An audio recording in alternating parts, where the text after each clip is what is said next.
junto con mi compañera Andrea Marcela Cortés Méndez. Entonces, pues, para iniciar, Andrea en el chat les dejará el link del Mentimeter, debido a que esta exposición es interactiva, ¿listo? Para que pues vayan ingresando y, y puedan hacer participación de las preguntas durante la charla. Ok, entonces mientras que todos van ingresando, pues por favor al Mentimeter, les explicaré un poquito de cuál va a ser la metodología. Nosotros pues tenemos dos estrellas. Eso, tenemos dos estrellas. Entonces tenemos una estrella rosada, que cuando nosotros la veamos son preguntas de competición. Entonces son preguntas relacionadas con la charla y que debemos estar muy pendientes. Y cuando veamos una estrella azulita, como la que está señalando ahí Andre, son preguntas de conocimientos generales. Entonces, pues en este momento se nos acerca una pregunta de conocimiento general, pues para empezar nuestra charla. Antes de empezar con el Mentimeter, voy a contarles sobre cómo vamos a dividir la exposición de hoy. Entonces, primero vamos a hablar de la definición de la epidemiología, después de la etiología, la fisiopatología de la enfermedad, el diagnóstico y el tratamiento.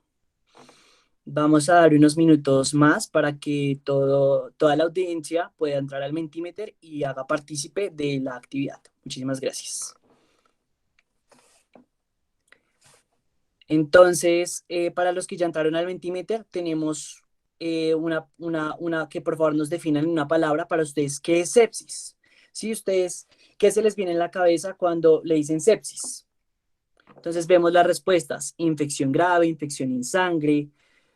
Todos muchos concuerdan que es una infección sistémica, veo mucho infección, una respuesta inflamatoria por ahí. A ver,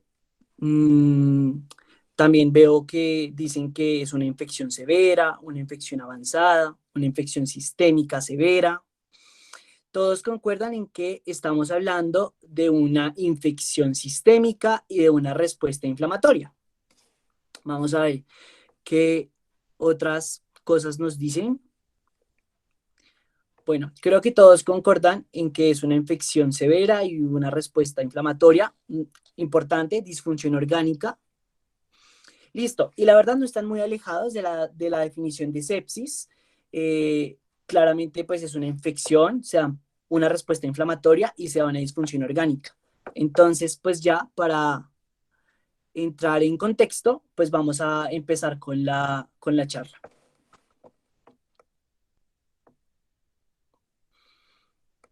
Bueno, entonces tenemos como definición que sepsis es una disfunción orgánica potencialmente mortal causada por una desregulada respuesta del huésped ante una infección.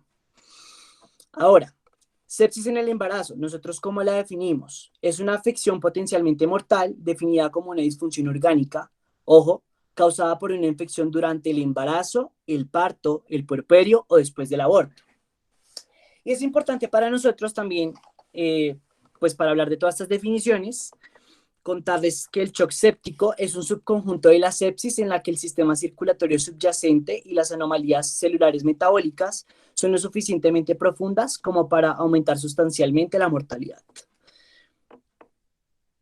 Entonces, ya cuando nosotros empezamos a hablar de la epidemiología de la sepsis,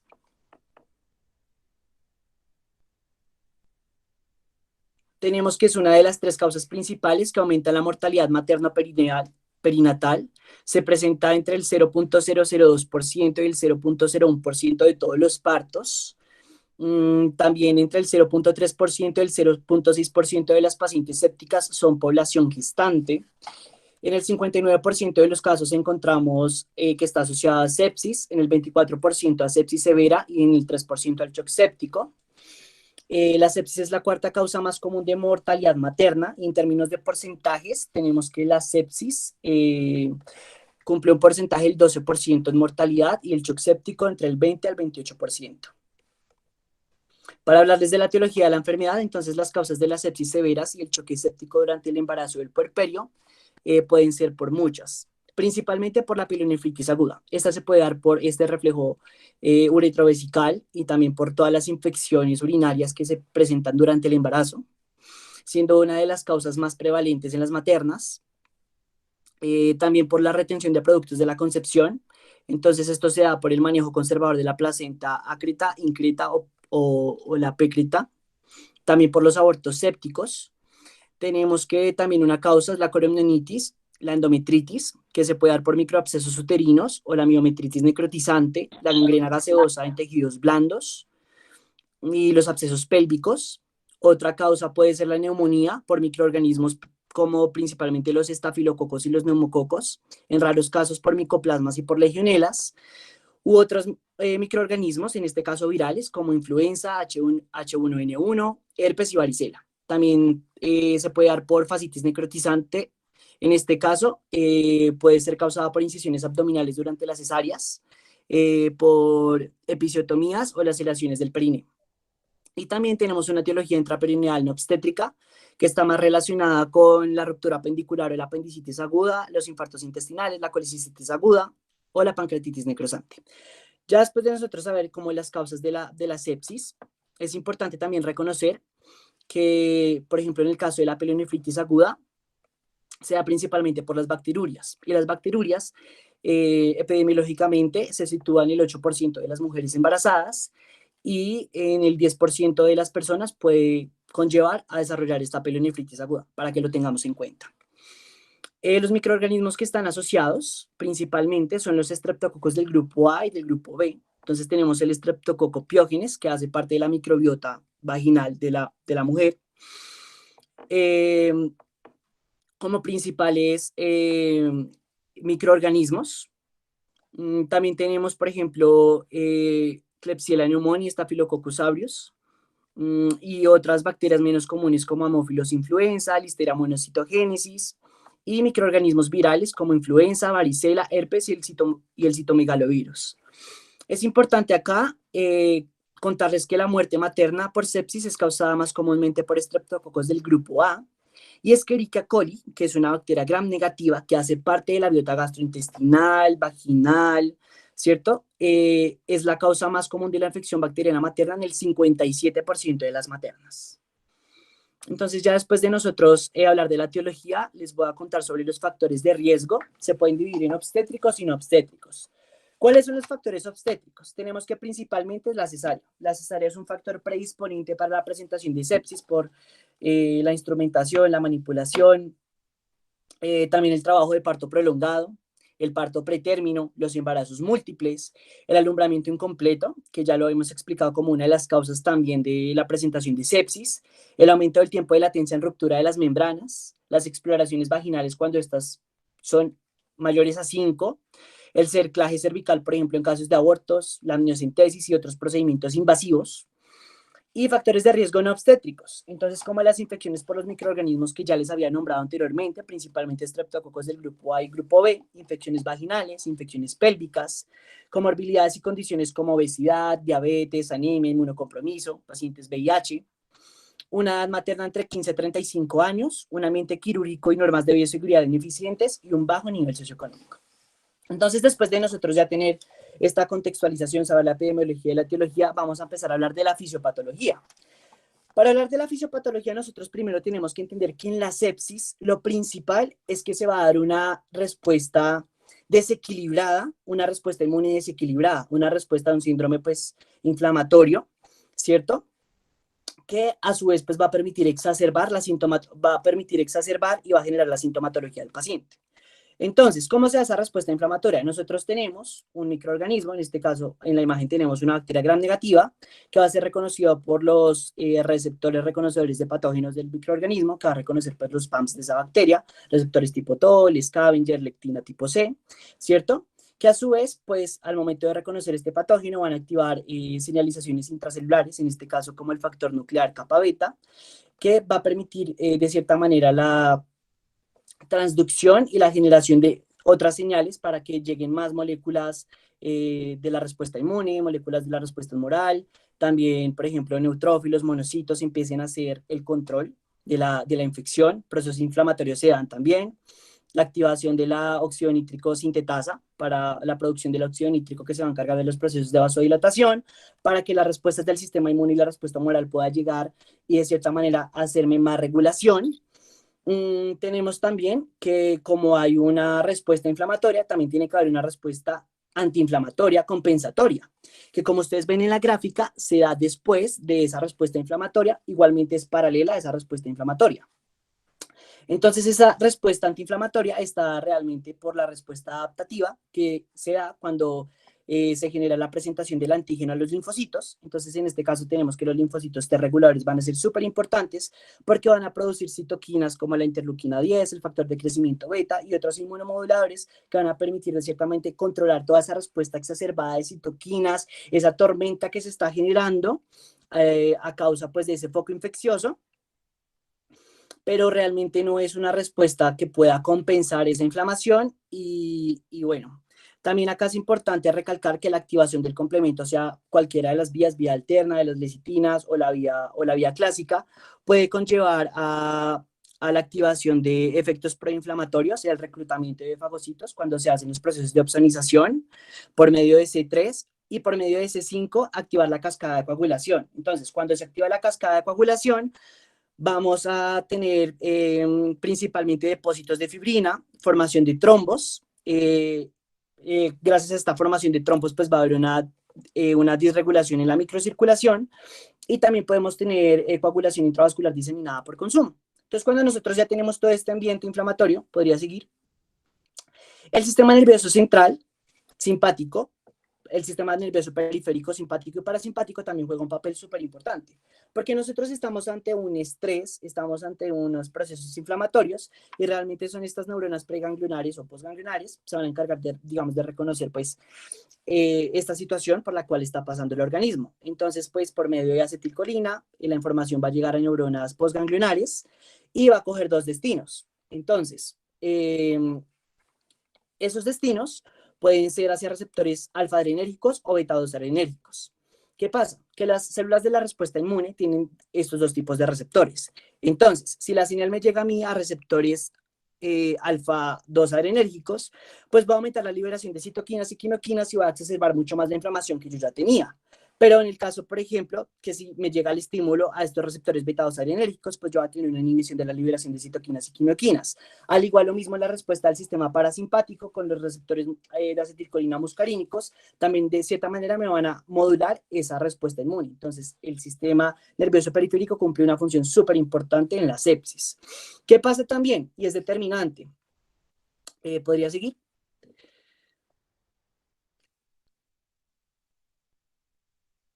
Listo, entonces tenemos acá que la coagulopatía es súper importante porque es como el punto que nos permite a nosotros entender realmente porque realmente se puede llegar a un estadio de sepsis porque puedo tener alteraciones hemodinámicas. Entonces realmente como yo tengo todo este foco infeccioso, inflamatorio, ¿listo? Tenemos que el endotelio va a producir pues el factor tisular. Entonces, tanta sobreproducción de factor tisular va a generar a mí también una activación de la cascada de coagulación. O sea, tengo activación de la cascada de coagulación por complemento, por vía del factor tisular, o sea, mejor dicho.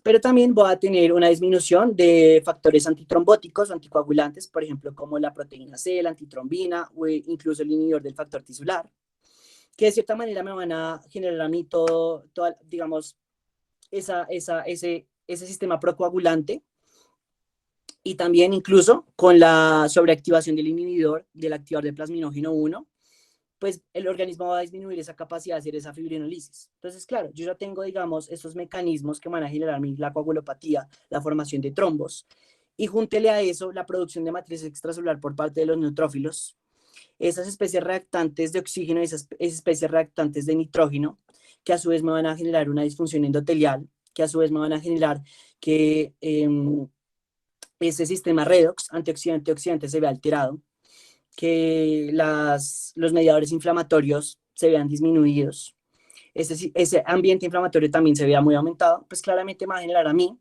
que también haya la formación de trombos, esa disfunción endotelial y todo lo que les dije.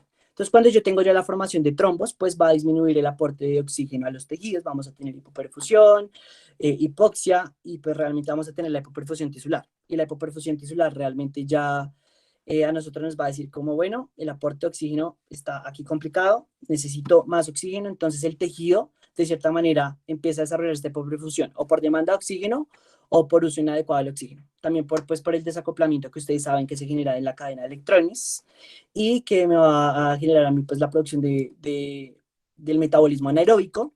Por lo tanto, yo voy a tener producción de ácido láctico y de la liberación de hidrogeniones. Esto me va a llevar a mí a una falla, una disfunción orgánica, que puede ser letal tanto para la vida de la materna como para el feto. ¿Listo? ¿Sigue? Ahora,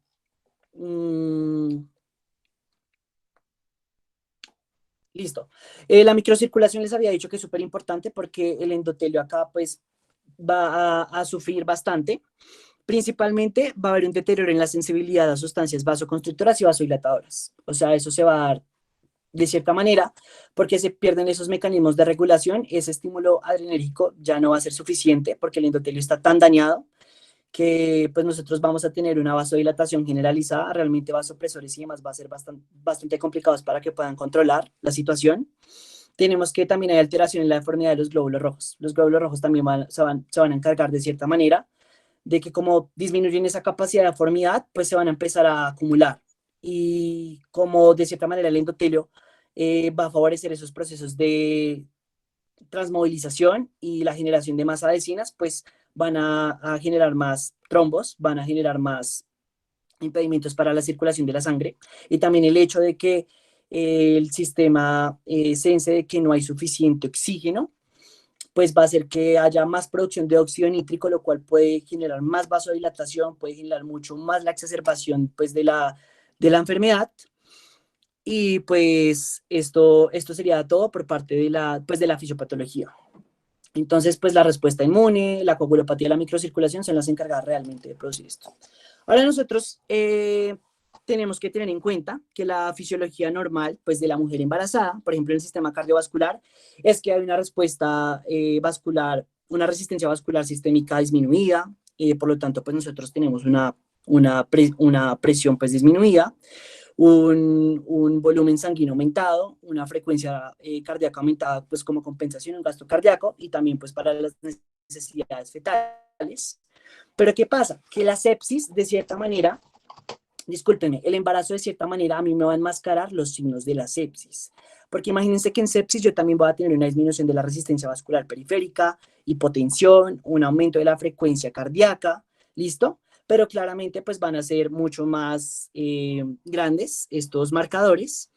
En la sepsis, por ejemplo, el impacto que puedo tener principalmente es la depresión miocárdica por disfunción diastólica y también por, digamos, la disminución de la capacitancia cardiovascular.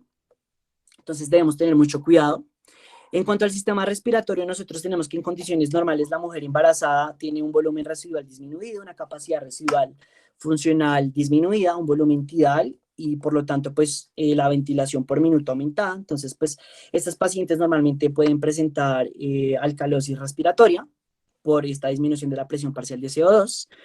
Pero la sepsis, el impacto es que se puede generar un aumento de la presión y la permeabilidad de la microvasculatura pulmonar. Podemos llevar también a la presentación de edema, de daño pulmonar, del síndrome de estrés respiratorio agudo. En cuanto al sistema renal, nosotros sabemos que en condiciones normales pues hay un aumento del flujo plasmático renal, de la tasa de filtración glomerular pues por las necesidades, por el aumento del volumen plasmático que nosotros tenemos. Pero ¿qué pasa? Que en la sepsis, pues, como hay priorización, entonces vamos a tener pues una vasoconstricción que nos puede llevar en algunos casos a isquemia y también a un daño asociado con la respuesta inflamatoria. Y la coagulopatía en la sepsis, pues va a ser mucho más grande y los efectos trombóticos, o sea, en sí, la mujer embarazada, por su condición, ya está en un efecto trombótico, pero el hecho de que haya sepsis va a aumentar más esa probabilidad de generar más esa enfermedad tromboembolítica. Entonces, pues, para que lo tengamos en cuenta.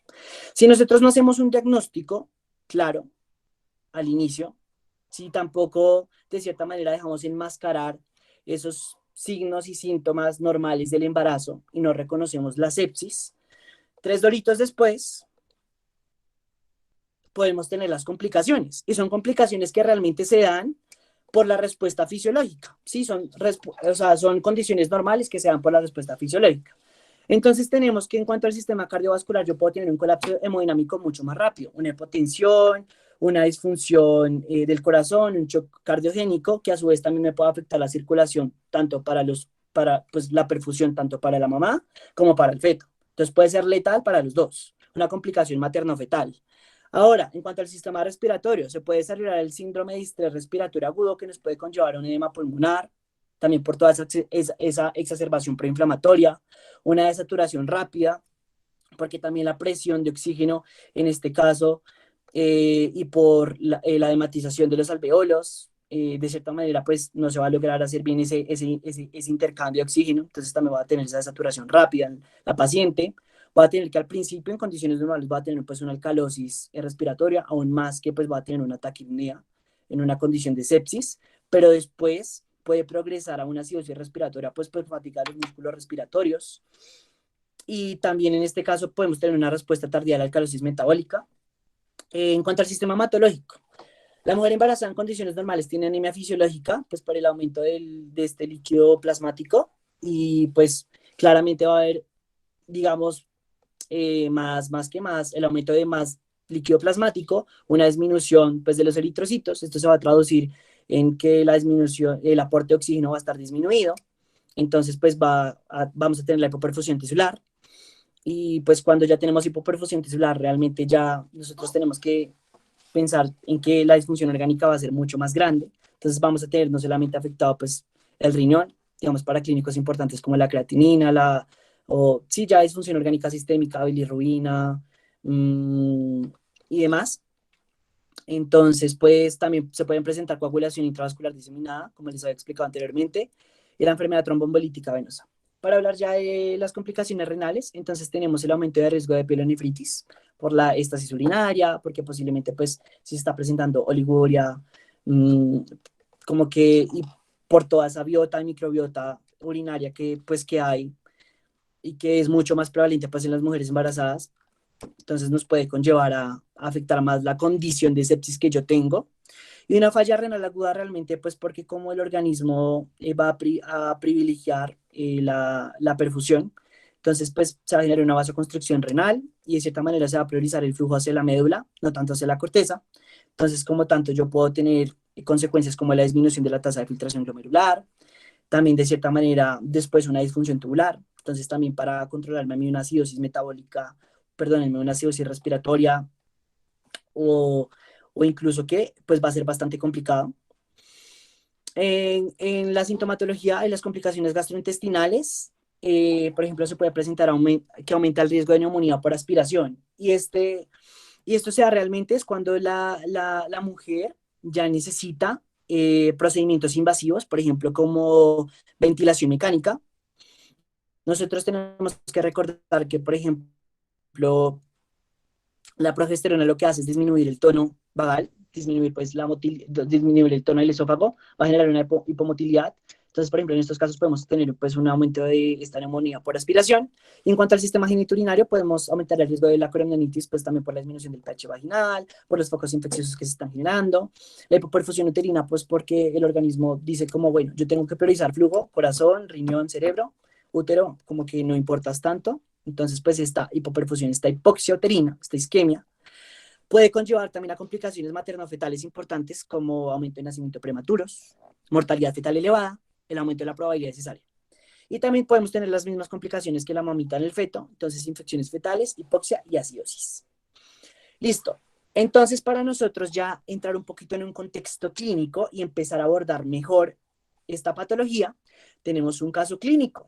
Se nos acerca una pregunta de conocimiento, así que todos pendientes del Mentimeter. Entonces, el caso clínico dice así: es una mujer de 32 años con 34 semanas de gestación con antecedentes obstétricos, 4 gestaciones, 3 partos, 3 vivos. Acude al servicio de urgencias por cuadro clínico de 3 días de evolución consistente en dolor lumbar no irradiado, disuria, tenesmo vesical, urgencia miccional, escalofríos y picos febriles cuantificados en más de 38,7 grados centígrados. Al ingreso se toman signos vitales. Frecuencia cardíaca de 130 latidos por minuto, frecuencia respiratoria de 30 respiraciones por minuto, tensión arterial 90-60 milímetros de mercurio.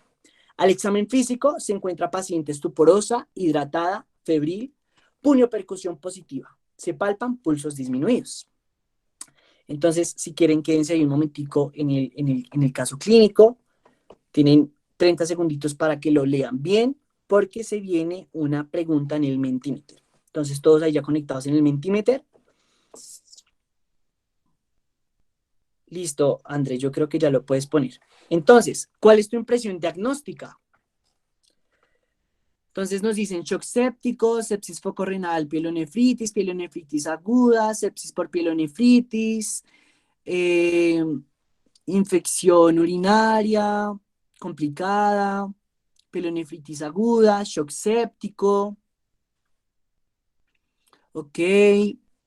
Infección urinaria complicada, sepsis por pielonefritis. Vemos que todos concuerdan en que es una sepsis por pielonefritis o que la causa o que la impresión diagnóstica es una pielonefritis. Entonces, André, cuéntanos qué es.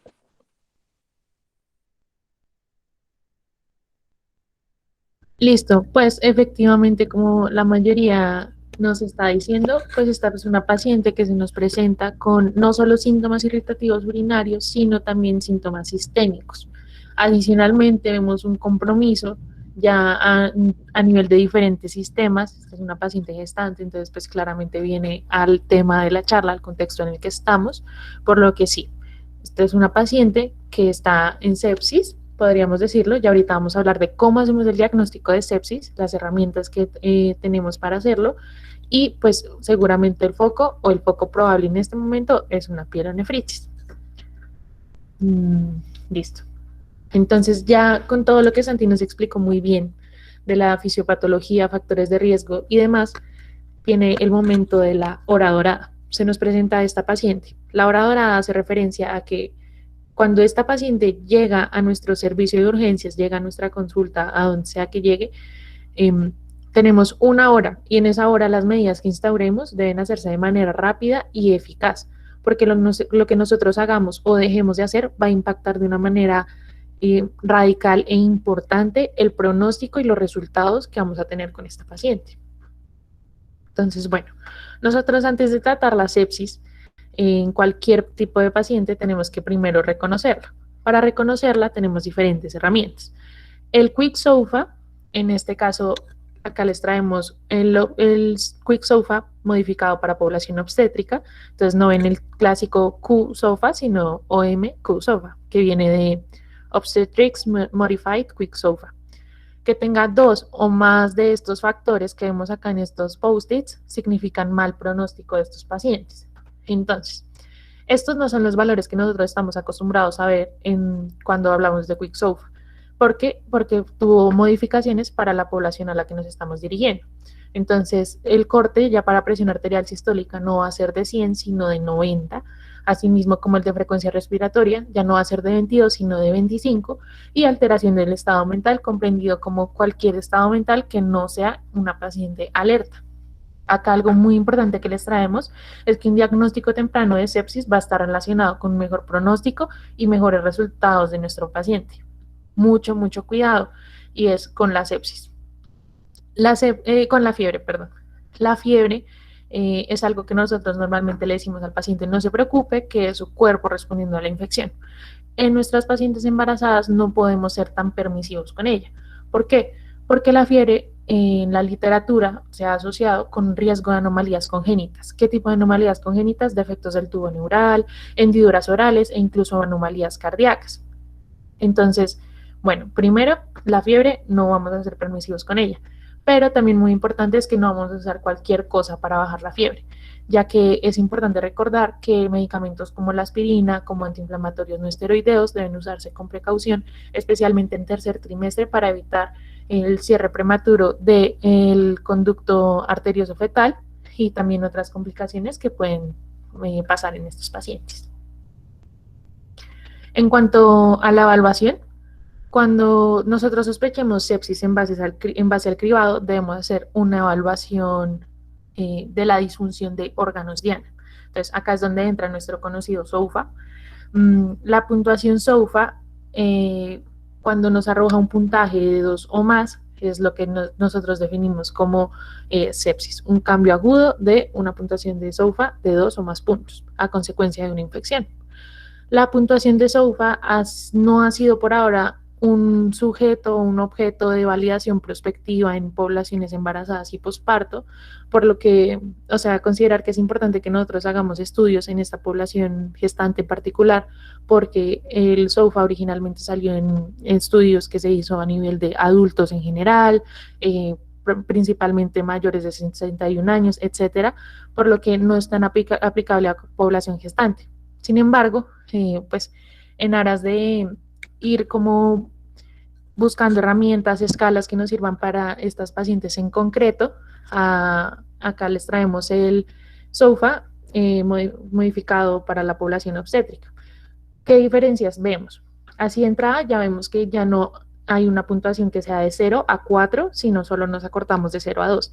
Esto es porque simplificamos un poco más las cosas, porque para nosotros definir necesitamos un puntaje de 2. Entonces ya en lugar de dar un puntaje de 3 porque sea menor a 200, pues ya simplemente damos un puntaje de 2 porque está menor a 300. Si nos damos cuenta así, ¿qué más no está en la modificación obstétrica? El gasto urinario. Algo muy importante, una vez ya reconocimos la situación de sepsis en nuestra paciente, es el sistema de alerta temprana modificado para el uso en mujeres embarazadas. Entonces, lo que hacemos de manera muy, muy juiciosa es ir hacia nuestra paciente y vamos a tomar los diferentes factores que encontramos acá, como presión arterial sistólica, diastólica, la frecuencia respiratoria, cardíaca, saturación de oxígeno, temperatura y el estado de conciencia. Y en función a los hallazgos, vamos a dar un puntaje. Con ese puntaje, pues vamos a hacer una sumatoria y, por ejemplo, si nos da 0, o sea, la paciente está en toda esta columna blanca en todos sus parámetros, lo que vamos a hacer es una observación de rutina, mínimo cada 12 horas vamos a hacer una observación. Si la sumatoria nos dio de 1 a 3, ojo, la sumatoria, no solo un puntaje que nos dio mayor a 3, porque eso ya es otra conducta que les voy a explicar ahorita. Si la sumatoria nos dio de 1 a 3, vamos a hacer observación cada 4 horas y vamos a llamar a la enfermera que esté a cargo. Si un parámetro, independientemente de cuál sea, nos da una puntuación de 3, vamos a, o la sumatoria nos da de 4 a 5, esta paciente es de riesgo intermedio y lo que vamos a hacer es una observación mínimo cada hora y vamos a llamar urgentemente al médico, al equipo médico que está a cargo de nuestra paciente y al personal con las competencias que tienen, al personal que tiene las competencias para el manejo agudo de la situación. Si el puntaje ya es mayor a 6, esta es una paciente de alto riesgo, vamos a hacer un monitoreo continuo y vamos a pedir ayuda al equipo de cuidado crítico y habilidades de diagnóstico. Algo muy importante también cuando activamos este sistema es tener en cuenta criterios de alerta temprana maternos, que son valores de presión arterial sistólica, diastólica, cardíaca, respiratoria, la saturación de oxígeno y también gasto urinario, al igual que estado mental. Lo importante siempre en este tipo de situaciones es que nosotros podamos comprender y ayudar en nuestro equipo. Cada persona tiene una tarea diferente, pero todos debemos conocer bien cuál es la tarea de cada uno y saber realizarla. Entonces, así podemos primero identificar los signos de alarma, así vamos a generar la alerta, vamos a evaluar, diagnosticar, responder y vamos a monitorizar. Y no se acaba ahí, como ya, listo, y quedó, sino que vamos a estar constantemente evaluando a nuestro paciente porque pues la enfermedad es algo realmente dinámico que pues requiere de nuestra atención completa y continua. Entonces, listo.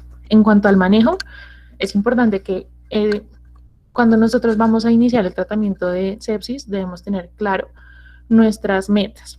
Entonces, estas son las metas que propone la Secretaría de Salud.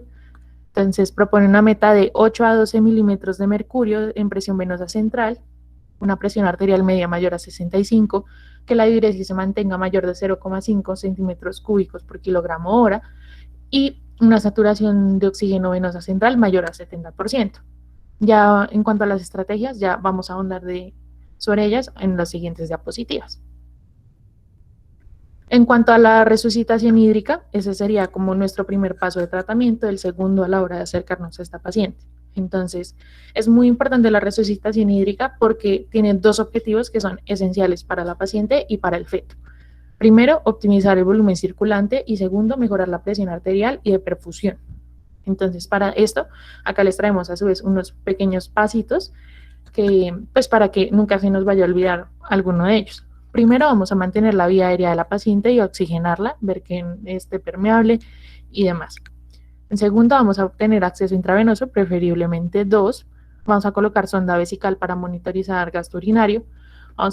Vamos a tomar paraclínicos. ¿Qué paraclínicos? Entonces vamos a tomar cuadro hemático, electrolitos, urea, creatinina, una proteína C reactiva, función hepática, pruebas de coagulación, glucosa, ácido láctico, radiografía de tórax y gases arteriales.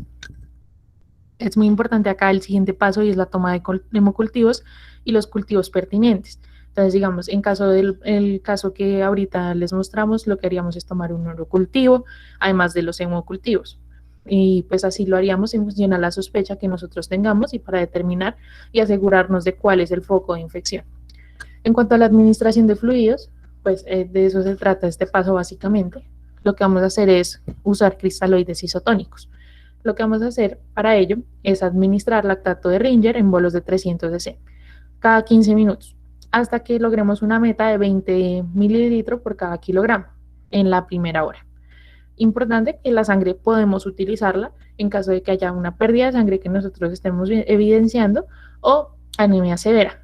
Si a pesar de la reanimación con líquidos que ya dimos 1 o 2 litros, no sé, y ya llegamos a la meta, la paciente no ha mejorado, es el momento en el que nosotros debemos intensificar la atención y pues como conocemos un manejo agresivo, como acá se ve el muñequito. Acá el reloj, me dirán, no, ese reloj me colma la paciencia o algo así, pero es para demostrar que estamos contra el tiempo. Y cada segundo que pasa es algo que realmente puede impactar. Mientras nosotros hacemos todo esto, o bueno, también más bien después de instaurar estas medidas, no vamos a dejar ahí ya, sino que tenemos que monitorizar a la paciente. Entonces, continuamente vamos a monitorizar cómo está el estado fetal, el estado mental de la paciente, la pulsoximetría. Cada media hora vamos a mirar cómo está la presión arterial de la paciente y la temperatura. Y cada hora vamos a calcular y evaluar el gasto urinario. Entonces, listo. Sobre la misma paciente del caso de ahorita, tenemos estos paraclínicos. Vayan alistando su Mentimeter porque, pues, listo, acá pueden ver la estrellita. Entonces, bueno, la actividad del Mentimeter es para que ustedes pongan el puntico o el pin sobre el paraclínico que más les llame la atención. Si no lo alcanzan a leer, pues yo acá les voy a decir como los más relevantes, por así decirlo. Entonces, en cuanto a la serie roja, encontramos los hematíes en 5,08, la hemoglobina en 13,4, el hematocrito en 42,1, los leucocitos están en 22,9 o 22.900, con los neutrófilos de 97,5 y linfocitos en 1,6.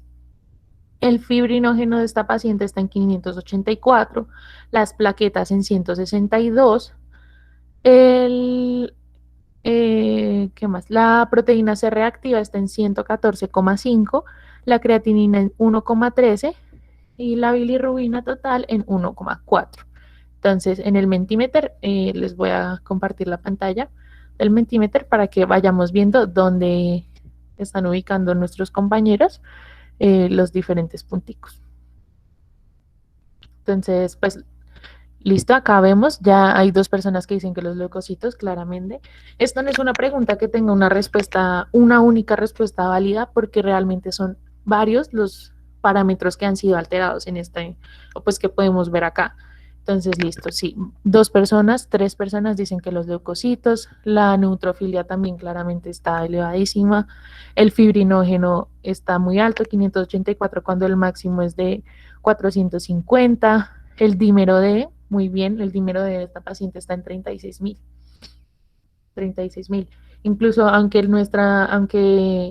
el embarazo eleve los valores de dímero D, ese es un valor elevado para una paciente obstétrica. La PCR sin duda llamó la atención de varios, 114,5, es un valor excesivamente alto cuando el valor máximo que nosotros tenemos como referencia es de 3. Entonces sí, realmente Son paraclínicos que llaman mucho la atención y que indican que esta paciente está grave. Me sorprende un poquito que nadie marcó bilirrubinas. Una bilirrubina de 1,4 está alta para esta paciente según los valores del laboratorio.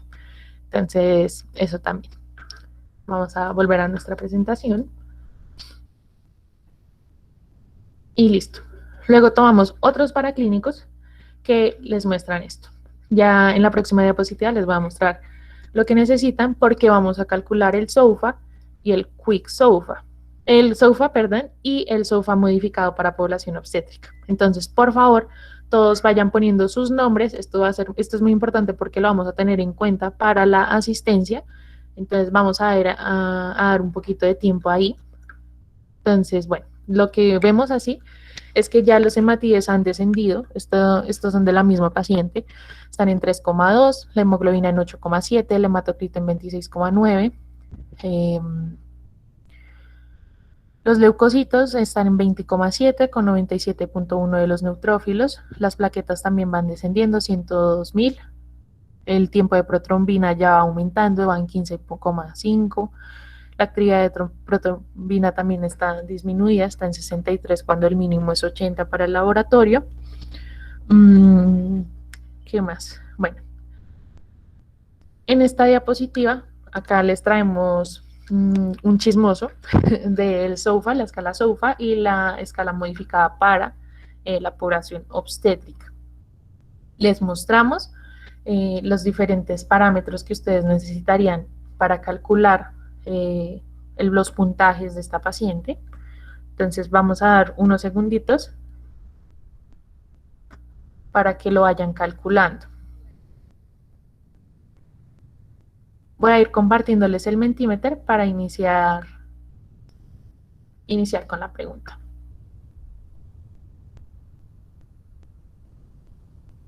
Entonces, el que responda más rápido se lleva más puntos. Entonces, ¿cuál es el SOFA y el SOFA modificado para población obstétrica de esta paciente respectivamente? 7 y 8, 8 y 7, 8 y 6, 6 y 8.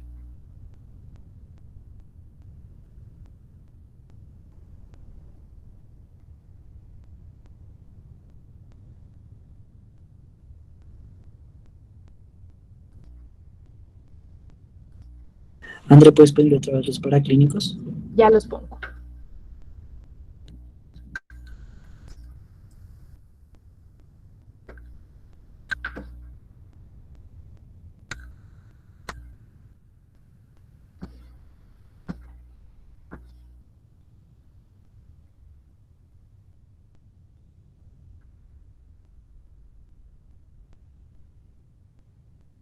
Listo, ya quedan solo 10 segundos. Ustedes si no han votado desde el momento.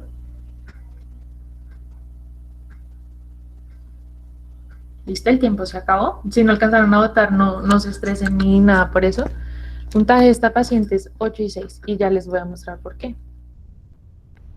Entonces, si vemos la PAFI de la paciente, cuando hablamos del SOFA estándar, vemos que se ubicaría acá en 2 puntos más 1, ya serían 3, más otros 2, 5.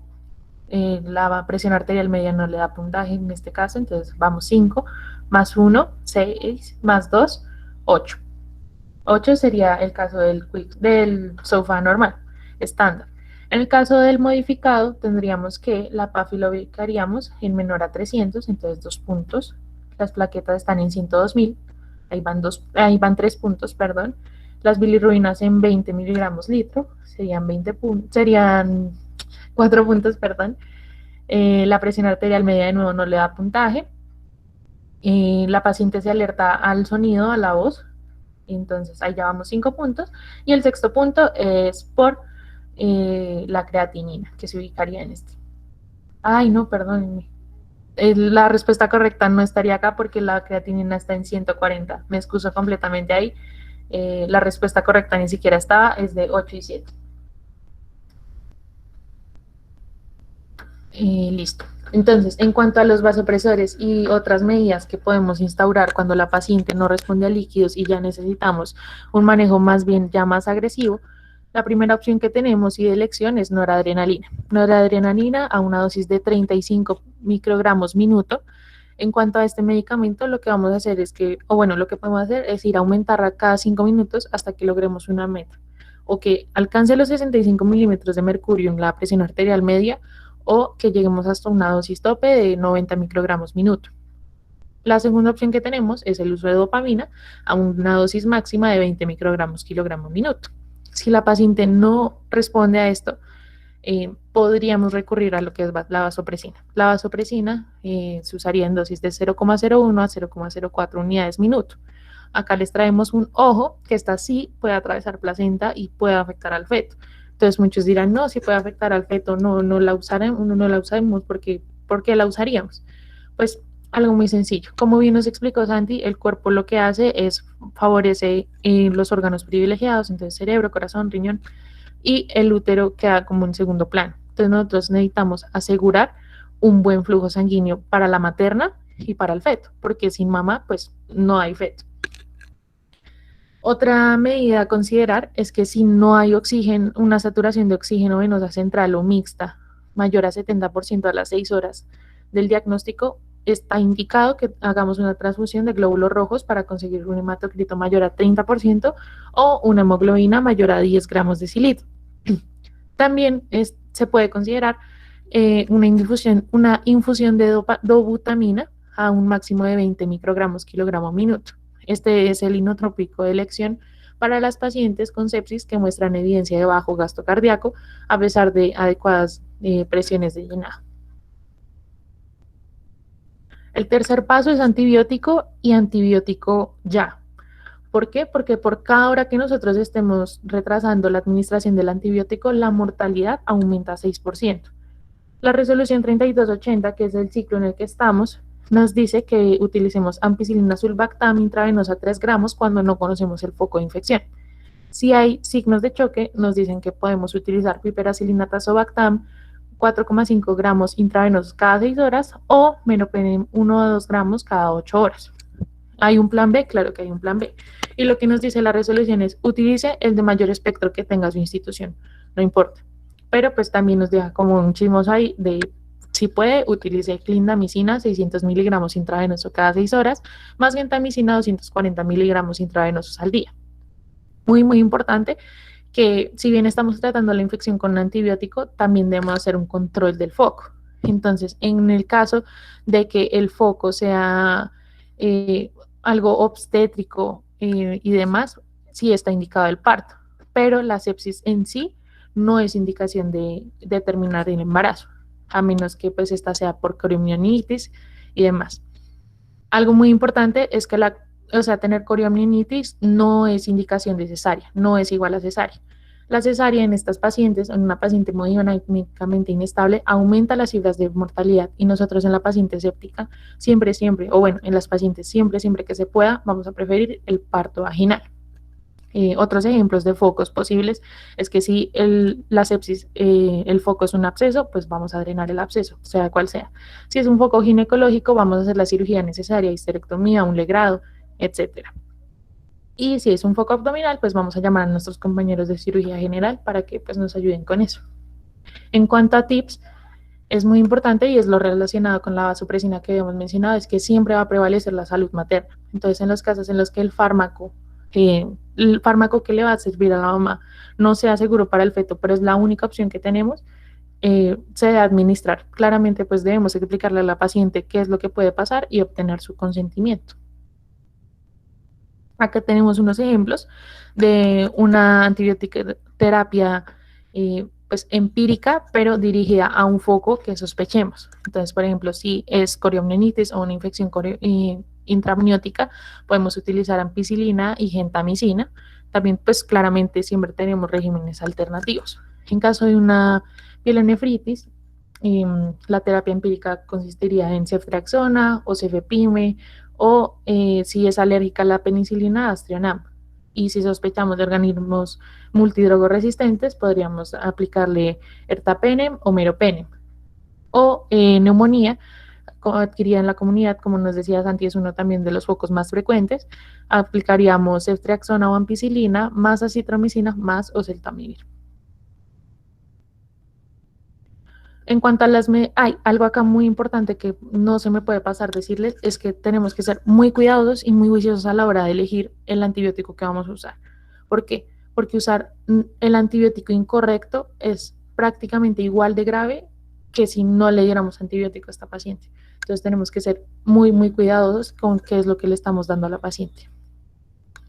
Ya en cuanto a medidas de soporte, si la paciente no está respondiendo a vasopresores, está indicado dar por 7 días corticoides intravenosos. ¿Qué corticoide? Hidrocortisona de 200 a 300 miligramos día. Si el embarazo, acá me quedó mal, discúlpenme, es menor a 26 semanas, va a primar completamente la condición materna. Si tiene 24 a 34 semanas, pues ya lo que haríamos es maduración pulmonar y neuroprotección con sulfato de magnesio. En cuanto a las transfusiones, no tenemos un límite establecido para esta población, sin embargo, lo manejamos en un valor entre 7 y 9 gramos de hemoglobina. Si el valor de plaquetas es menor a 20.000, vamos a transfundir a esa paciente independiente de si está sangrando o no está sangrando. Y si la vamos a llevar a algún procedimiento invasivo, las plaquetas deben ser de 50.000 o más. Procedimiento invasivo entiéndase también como parto. El parto es un procedimiento invasivo para nuestras pacientes. Acá algo muy importante es que tenemos que hacer una evaluación individualizada del riesgo tromboembólico de nuestro paciente y en función a eso adquirir medidas u optar por medidas. Entonces, pues lo que nos dice la resolución es que todas las embarazadas deben llevar medidas de compresión o dispositivos de compresión intermitente. Y algo muy importante que uno como estudiante a veces se le pasa es la gastroprotección. Y en este caso sería omeprazol 20 miligramos cada 12 horas. Y como tip es mantener una glicemia entre 80 y 110 miligramos de cilitro, porque estos valores es que se demuestra que reduce la mortalidad materna. Y ya para terminar, la tromboprofilaxis. La tromboprofilaxis es algo muy importante y por eso les traemos acá XX, X más X es igual a 2X. ¿Esto qué quiere decir? El embarazo y el puerperio por sí solo es un estado protrombótico y la sepsis por sí sola también. Entonces, cuando juntamos un estado protrombótico más otro estado protrombótico, pues es algo muy complicado o bueno, es muy probable que mi paciente le vaya a dar un trombo. Entonces, lo que nos sugiere la Secretaría es que si el parto de esta paciente prevemos que va a ser en menos de 12 horas, le vamos a dar heparina no fraccionada. Si creemos que el parto va a ser más allá de 12 horas, pues le vamos a dar heparina de bajo peso molecular. Y tengan ahí listo su Mentimeter, porque se vienen las dos últimas preguntas de competición.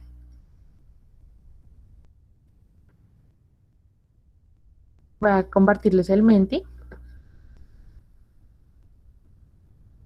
Entonces, vamos a dar unos segundos para que la gente que de pronto se le salió o algo alcance a votar y a escribir su nombre completo. O pues no, más que su nombre completo, su nombre y su apellido para que podamos saber que son ustedes. Ya más adelante les pasaremos el link de asistencia por el chat para que inciden sus datos completos. Listo. Vamos a empezar con esta pregunta.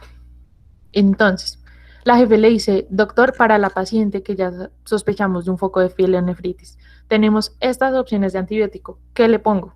Tenemos piperacilina tazobactam, amoxicilina clavulanato, vancomicina o clindamicina más gentamicina.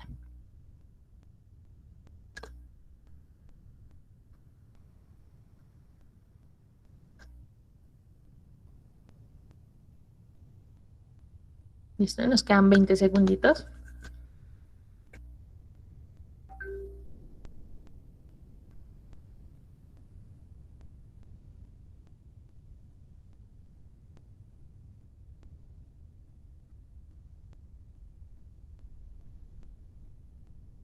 Listo, se acaba el tiempo. Y la respuesta correcta, como la mayoría votó, es piperacilina tazobactam. ¿Por qué? Pues si bien en la tablita que les mostré de pronto podríamos aplicar ceftriaxona y demás, algo muy importante que nos deja la resolución es usted no puede retrasar antibiótico y no puede administrar un antibiótico que no le vaya a ayudar a la paciente. Entonces, piperacilina tazobactam es la que mayor cubrimiento tiene y mayor y mejor cubrimiento tiene contra los microorganismos que podrían estar causando el cuadro clínico de esta paciente. Y no se salgan del Mentimeter porque viene otra pregunta ahí.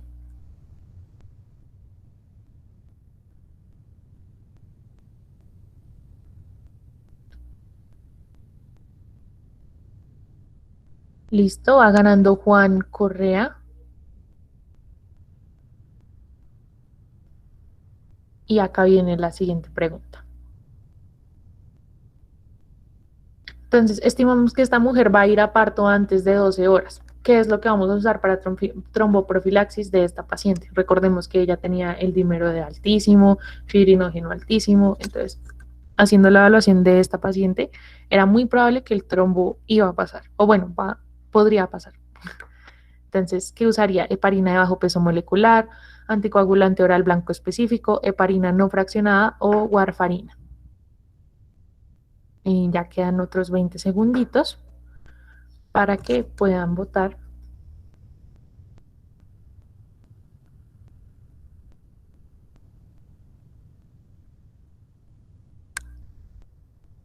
Listo, quedan 5 segundos. Se acaba el tiempo. Y es correcto. La heparina no fraccionada es la que está indicada para las pacientes cuyo parto estimamos que va a ser antes de 12 horas. Para las pacientes que estimamos que va a ser más de 12 horas, es heparina de bajo peso molecular.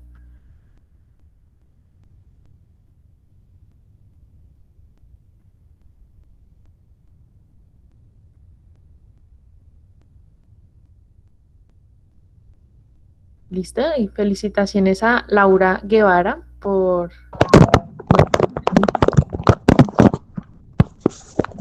Alguien se le prendió el micrófono.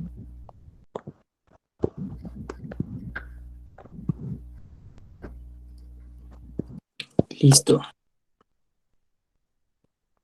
Bueno, entonces para llevar a casa,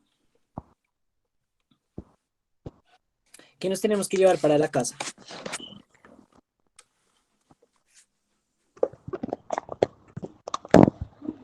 La persona que tiene el micrófono encendido, por favor, ¿podría apagarlo? Listo. Entonces, ¿qué nos vamos a llevar para la casa? Que sepsis en embarazo es una afección potencialmente mortal definida como una disfunción orgánica causada por una infección durante el embarazo, el parto, el puerperio o después del aborto. Tenemos como etiología principal microorganismos como el Streptococcus del grupo A, del grupo B, la Escherichia coli, causas como pielonefritis, neumonía, endometritis, factores de riesgo principales como la cesárea, el alumbramiento incompleto, edad entre 15 y 35 años, amniocentesis, tactos vaginales, comorbilidades y bajo nivel social. Tenemos que la fisiopatología la podemos clasificar o resumir en tres partes. Un desequilibrio por parte del sistema inmune, una respuesta inflamatoria sistémica, también una coagulopatía, una disfunción endotelial y una hipoperfusión tisular que nos va a conllevar a una disfunción orgánica. Para reconocer la sepsis, entonces vamos a utilizar el Quick SOFA y el SOFA. Entonces, pues cuando hallamos dos o más criterios, nos puede indicar a nosotros la presencia de sepsis. Recuerden que se utiliza el SOFA modificado para las pacientes obstétricas. Como objetivos principales, nosotros tenemos que priorizar y estabilizar la presión venosa central, la presión arterial media, la diuresis y la saturación de oxígeno venosa central. Es súper importante para empezar a hacer el abordaje en la paciente, tomar cultivos. Los cultivos se toman independientemente de la presencia de fiebre, como le dijo Andrea. Para saber el foco de infección, vamos a tener en cuenta también que es importante la resucitación hídrica con los líquidos pues, isotónicos, los antibióticos de amplio espectro y las medidas de soporte. Entonces, en estas medidas de soporte, como lo había nombrado André, el uso de corticoides, el uso de tromboprofilaxis, de vasopresores e inotrópicos. Es importante para nosotros estar monitorizando el feto, también la oximetría, la presión arterial media, la temperatura y el gasto urinario. Ahí ya les había dicho que también ahí, pues como se los había mencionado anteriormente, es súper importante tener en cuenta el uso de los vasopresores y los inotrópicos. Recuerden que si de cierta manera está contraindicado para el feto, pero realmente le hace bien a la materna, se debe usar porque sin mamá no hay feto, claramente con el consentimiento de la materna. Y si nosotros tenemos un buen abordaje, reconocemos la sepsis, hacemos un buen diagnóstico y un buen tratamiento, la mamita va a estar feliz, feto feliz y mucha salud. Muchísimas gracias a todos. Entonces vamos a estar eh, resolviendo pues algunas preguntas. Feliz noche.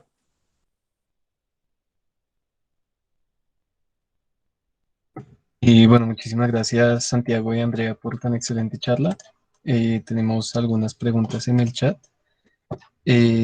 Justo en el Mentimeter también están, tenemos en ambos lados, entonces esa misma está aquí en el chat, si no estoy mal, entonces no sé si quieren responderla primero. Dice si podrían hablar sobre sepsis en el contexto de COVID-19, obviamente pues teniendo en cuenta las gestantes.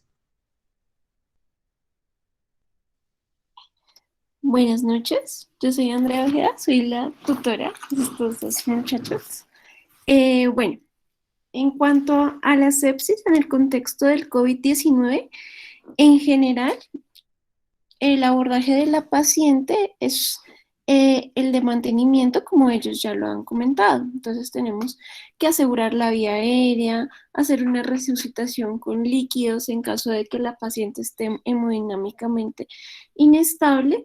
Y lo más importante en estos pacientes es estar pendientes del patrón respiratorio, ya que por los mismos cambios que ya les habían contado del embarazo, sobre todo por la disminución de la capacidad residual, estas pacientes fácilmente se desaturan y fácilmente llegan a la falla ventilatoria. Entonces es más probable que necesiten tanto oxígeno suplementario, máscara de no reinhalación y hasta medidas como la ventilación mecánica. Entonces, eso es como lo específico que cambiaría en la paciente con COVID o con sospecha de COVID-19. Tener en cuenta que igual tenemos que estar pendiente de los paraclínicos para evaluar el mal pronóstico y que también por el mismo COVID pues es importante tenerlas con tromboprofilaxis para evitar la enfermedad tromboembólica.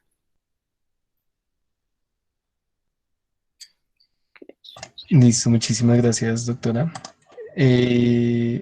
Andrés, si quieres, pues eso. La siguiente pregunta es si se puede usar ceftriaxona en el primer nivel si no hay la posibilidad de utilizar otro antibiótico. Bueno, ahí completamente, el antibiótico, el mejor antibiótico que ustedes pueden usar es el que tengan. En un primer nivel, ustedes pueden usar el antibiótico de más amplio espectro que tengan o la combinación que pueden hacer para poder cubrir tanto gram negativos y gram positivos. Lo importante es que usen el mejor antibiótico que tengan o hagan la combinación de antibióticos con más amplio espectro que puedan hacer. O sea, el mejor antibiótico es del que puedan disponer para esa paciente. Listo, muchas gracias, doctora. Dale, siguiente, eso. Bueno, este ya lo habíamos visto. Y si la otra pregunta es si la tromboprofilaxis va a cambiar con base en otros factores o si simplemente puede influir el parto. Pues la tromboprofilaxis como tal va a depender del riesgo de la paciente, ¿no? Tenemos unas guías colombianas para la tromboprofilaxis en mujeres embarazadas que miden varios factores de riesgo y según eso se define, de hecho, si necesita solo tromboprofilaxis farmacológica, si necesita anticoagulación plena o si se pueden dar solo medidas no farmacológicas. Generalmente estas pacientes sépticas que están hospitalizadas, ya de por sí tienen dos factores de riesgo intermedio y de por sí tienen que darles tromboprofilaxis farmacológica durante el embarazo. ¿Qué puede variar? Tenemos que tener en cuenta entonces serían las contraindicaciones o contraindicaciones relativas del uso de las heparinas, que generalmente están relacionadas con la trombocitopenia, lo que veíamos de los tiempos quirúrgicos, la necesidad de un parto, sobre todo es eso. Y listo, muchísimas gracias, doctora. Creo que ahí llegó otra pregunta. Ah, bueno. Listo. Si no estoy mal, creo que la doctora Vargas tiene la mano levantada en el Meet. Entonces, doctora, si quiere, puede abrir su micrófono para... Ah, no, bueno. Listo, entonces, eh, viendo que ya no hay más preguntas o intervenciones, entonces no queda más que agradecerles a los expositores y también a la doctora Ojeda por acompañar esta charla. Y bueno, les recordamos que se animen a asistir a las siguientes charlas de nuestro módulo de la resolución para poder tener su certificado. El link de asistencia se encuentra en el chat para que por favor lo diligencien y pues asimismo se puedan tener en cuenta para la emisión del certificado. Entonces, muchísimas gracias a todos por asistir.